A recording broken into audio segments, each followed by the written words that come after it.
Flower Nose kosmetikasi bilan makiyaj qilamiz. Voy, chiroyligini qarang. Oh my god. Bu hozir TikTokda mashhur bo'lgan kitayskiy brend. Ay, shunaqa chiroyli narsa ham bo'ladimi? Birinchi konsilerdan boshlayman. Naborga bunaqa podushечка berishgan. Ko'zim tagiga rozовый konsiler ishlatmoqchiman. Ну вот, farqini ko'ring. Aytish kerakki, upakovkani sifati вообще. Kun davomida surilib, sinib ketmadi. Ko'zim tagi tabiiy ochilganini ko'ring. Konsileriga 10 dan 10.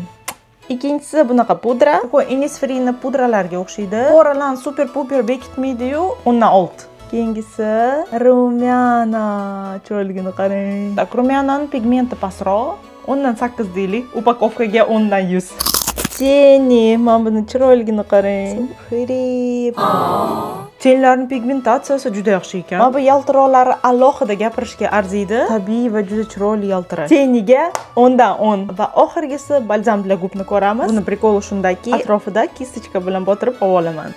Sevimli balzamingiz ichiga pigment qo'shganda ekan. Bunga точно 10 dan 10 beramiz. Xullas, Flower Nose'ni olib ko'rish niyatingiz bo'lgan bo'lsa, sizga kamida upakovkasi yoqadi. Bundan tashqari kosmetikaning sifati ham yaxshi. Narxi ham juda byudjetniy. Korobkasining narxi $40. Ncho normal. Xullas, menga yoqdi.